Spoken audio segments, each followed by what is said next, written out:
adalah depth research.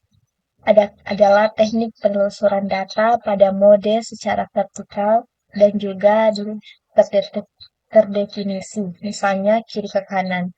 Keuntungan pencarian dengan teknik ini adalah bahwa penelusuran masalah dapat digali secara mendalam sampai ditemukannya kapasitas suatu solusi yang optimal.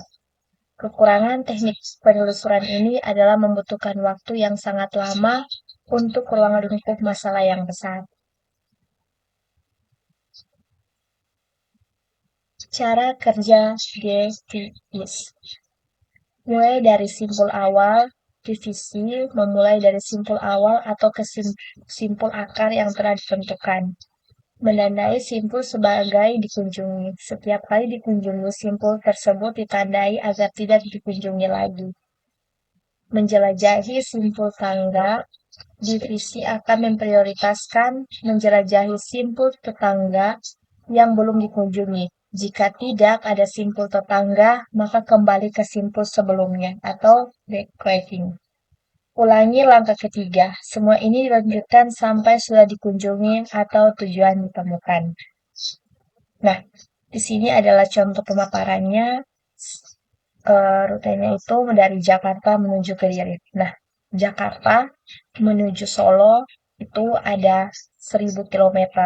Sedangkan Jakarta menuju Purwokerto adalah 800 km. Jakarta ke Yogyakarta itu adalah 1900 km.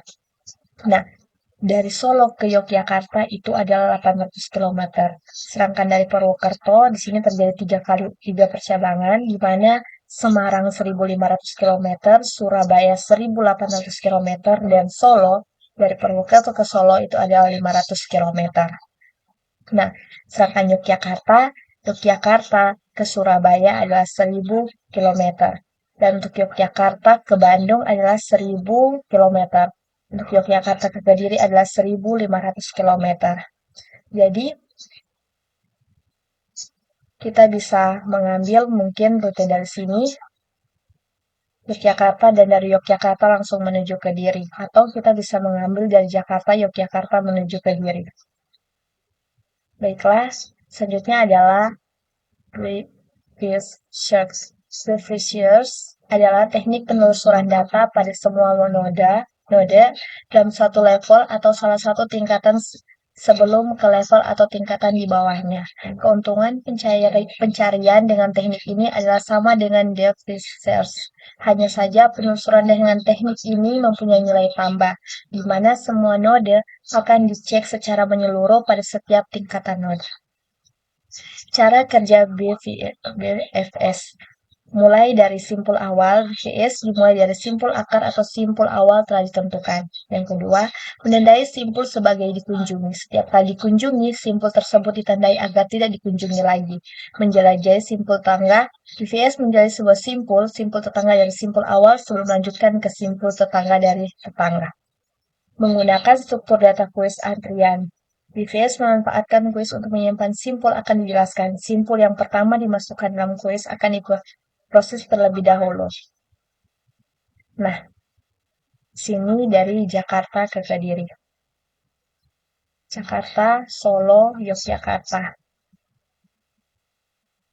Jakarta ke Solo adalah 1000, Jakarta ke Purwokerto adalah 800 km, sedangkan Jakarta ke Yogyakarta ada 1900 km. Dari Solo ke Yogyakarta 2 adalah 1000 km. Dari Yogyakarta ke Kediri 1500 km. Dari Purwokerto ke Semarang 1500. Purwokerto ke Solo 500. Purwokerto ke Surabaya 1500 dan Purwokerto dari Solo ke Yogyakarta dengan rute 3 adalah 1000 km. Dan untuk Yogyakarta ke Kediri 1500 km dan Yogyakarta ke Bandung 1000 km, Yogyakarta ke Surabaya 1000 km dan untuk Kediri ke Yogyakarta adalah 1500 km. Nah, selanjutnya, best research adalah teknik penelusuran yang menggunakan pengetahuan akan suatu masalah untuk melakukan panduan pencarian ke arah node tepat di mana solusi berada. Pencarian jenis ini dikenal juga sebagai heuristik. Mendekatkan yang dilakukan adalah mencari solusi yang terbaik berdasarkan pengetahuan yang dimiliki, sehingga penelusuran dapat ditentukan harus dimulai dari di mana dan bagaimana menggunakan proses terbaik untuk mencari solusi. Cara kerja dari BestPace. Pencari BestPace bekerja dengan mengevaluasi biaya setiap jalur yang memungkinkan dan kemudian memperluas jalur dengan biaya terendah. Proses ini diulang hingga tujuan. Algoritma ini menggunakan fungsi heuristik untuk menentukan jalur mana yang paling menjanjikan. Fungsi heuristik memperhitungkan biaya jalur saat ini dan perkiraan jalur yang tersisa. Jika biaya jalur saat ini lebih rendah daripada perkiraan biaya jalur yang tersisa, maka jalur saat ini yang dipilih. Proses ini diulang hingga tujuan tercapai. Nah, sama-sama Jakarta ke Kediri, dari Jakarta ke Yogyakarta adalah 1.900, sedangkan dari Jakarta ke Purwokerto adalah 800 km. Jakarta ke Solo adalah 1.000 km, Purwokerto ke Solo adalah 500 km. Sedangkan Solo ada Yogyakarta ke Bandung adalah 1.000 km, Yogyakarta ke Kediri 1.500 km, dan Yogyakarta adalah 1.000 km, Purwokerto ke Surabaya adalah 1.800 km, Purwokerto ke Semarang adalah 1.500 km, sementara Surabaya ke Kediri adalah 1.500 km.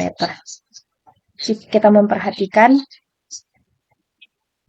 dari sini 800 dan 180 bisa mendapat sekitar 2.000 lebih kilometer dari Surabaya, Purwokerto menuju Surabaya dan menuju Kediri.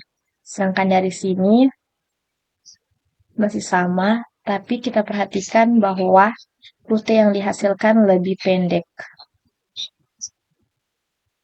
Terima kasih. Sekian presentasi dari saya. Saya ucapkan terima kasih. Mohon maaf ada kesalahan kata dan selamat malam.